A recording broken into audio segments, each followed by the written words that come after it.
কপাল আর লুঙ্গি কার যে কখন খুলে যায় বলা বড় মুশকিল। কে যে কখন কি পেয়ে যাবে আর কি বা হারাবে বোঝা দেয়। এক রাতে কেউ হয়ে যেতে পারে কোটিপতি, কেউ বা পথের ফকির। ছোটবেলায় দাদির কাছ থেকে স্বর্ণ কলস, গুপ্তধন, সাপের মণি ও হীরার খনির কথা তো অনেকেই শুনেছেন নিশ্চয়ই। কিন্তু আজকের এই পর্বে মানুষের দ্বারা পাওয়া এমন কিছু জিনিসের কথা বলবো যেগুলো কতটা গুপ্ত বা আদৌ কি কোনো ধন কিনা তা বলা মুশকিল। এমন সব জিনিস যেগুলো সাধারণ মানুষের কাছে তো অনেক বড় প্রশ্নই, এমনকি এগুলোর ব্যাখ্যা দিতে গিয়ে বিজ্ঞানীরাও নাজেহাল।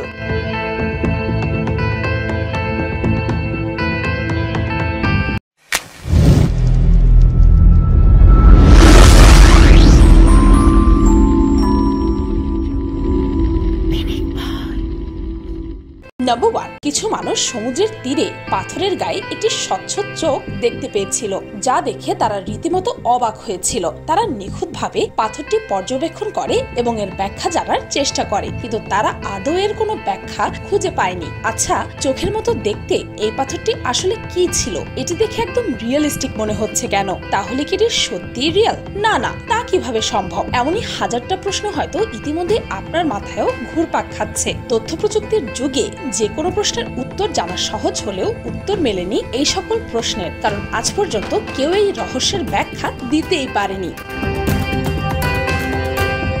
নাম্বার 2, 1994 সালের অগস্ট মাসে ওয়াশিংটনের ওকভিলে একটি অস্বাভাবিক ঘটনা ঘটে। সেখানে হঠাৎ করে এক অস্বাভাবিক বৃষ্টির সৃষ্টি হয়। অস্বাভাবিক বলছি এই কারণ সেখানে বৃষ্টির পানি ছিল না, ছিল এক প্রকার জেলি। তবে এই জেলি খাবার জেলি নয়, দুটি ব্যাকটেরিয়ার সংমিশ্রণে গঠিত ছিল এই ভয়ানক জেলি, যা সে বছর উপস্থিত অনেক মানুষের ক্ষতি করেছিল। ভয়ানক রোগে আক্রান্ত হয়েছিল তারা। তবে বিজ্ঞানীরা এ বিষয়ে গবেষণা করে জানায় এই ব্যাকটেরিয়াগুলো মানুষের পাকস্থলী পাওয়া যায়। তবে এমন বৃষ্টি হবার কোনো ব্যাখ্যা তারা দিতে পারেনি।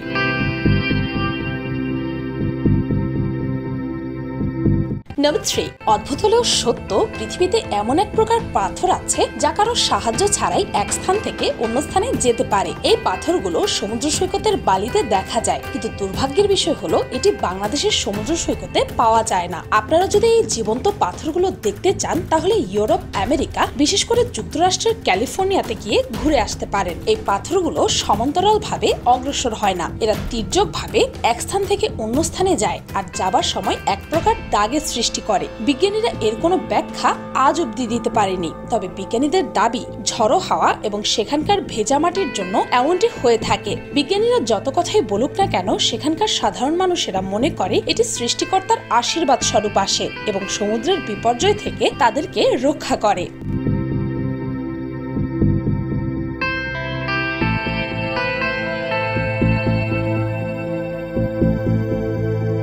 নাম্বার 4, যদি কারো প্রিয় কোনো জিনিস হারিয়ে যায় এবং দীর্ঘ সময় খুঁজে না পাওয়া যায় তবে এটি খুঁজে পাওয়ার সম্ভাবনা কম হয়ে যায়। তবে কানাডায় এক মহিলার হীরার আংটিটি তার বাগানে হারিয়ে গিয়েছিল। 13 বছর পর এঙ্গেজমেন্টের হারিয়ে যাওয়া সেই আংটিটি খুঁজে পাওয়া গিয়েছিল, তাও আবার বাগানের একটি গাজরের ভেতরে। মহিলা তার হীরাটিকে গাজরের মধ্যে আটকে থাকতে দেখলেন। কি অবিশ্বাস্য একটি ঘটনা, তাই না? হারিয়ে যাওয়া আংটি মাটির নিচে বা ভেতরে থাকতে পারে, কিন্তু গাজরের ভেতরে তা কিভাবে ঢুকতে পারে?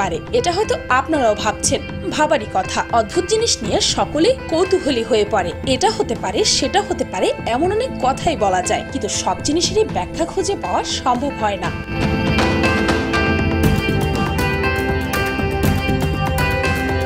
নাম্বার 5, সমুদ্র সৈকতে ঘুরতে কে না পছন্দ করে? সুন্দর, মনোরম ও আকর্ষণীয় স্থান সমুদ্র সৈকত। অনেকে সেখানে ঘুরতে যায় এবং সেখানকার মনোরম পরিবেশ উপভোগ করে। সমুদ্রের ঢেউ সাধারণত অনেক গতিশীল ও শক্তিশালী হয়। অদ্ভুতভাবে সিডনির সমুদ্র সৈকতে হঠাৎ একদিন সকালে আশ্চর্যজনকভাবে সবুজ রঙের এক প্রকার ডিম পাওয়া যায়। এই ডিমগুলোর ওপরের অংশ ঘাসের মতো ছিল। সকলে অবাক হয়ে তা দেখছিল, কিন্তু এতে অবাক হওয়ার তেমন কিছুই নেই, কারণ এগুলো এলভি নামক এক প্রকার গাছ, যা নর্দার্ন হর্সফিয়ারে নদী নালাতে জন্মায়। এগুলোকে গ্রিন স্পিয়ার্স বলা হয়। অদ্ভুত বিষয় হলো এতগুলো এলভি গাছ একসাথে কিভাবে আসলো। বিজ্ঞানীরা তেমন জোর দিয়ে কোনো তথ্য দিতে না পারলেও তারা জানায় সমুদ্রের ঢেউয়ের ফলে এমনটি হয়েছিল, কিন্তু সেখানকার মানুষেরা তার না মেনে একে অলৌকিক বলে দাবি করে। আপনার কি মনে হয় এই অদ্ভুত রহস্যময় জিনিসটি কি সত্যি লৌকিক নাকি অলৌকিক? সন্ধ্যার সময় আয়নার সামনে দেখি একটা ছোট্ট বাচ্চা মেয়ে মেয়ে আয়নার ভেতরে দাঁড়িয়ে আছে।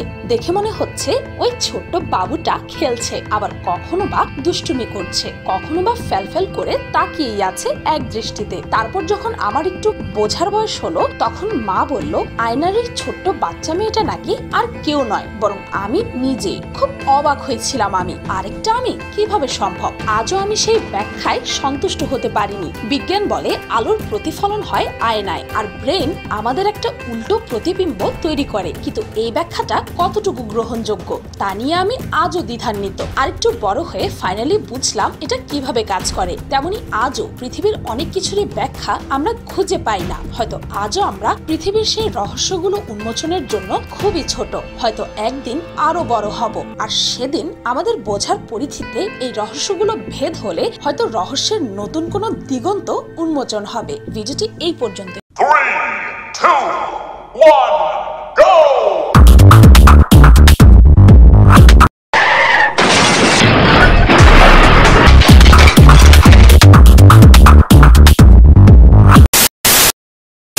এই হচ্ছে আমার পিনিক পাই চ্যানেলের অফিসিয়াল ফেসবুক পেজ।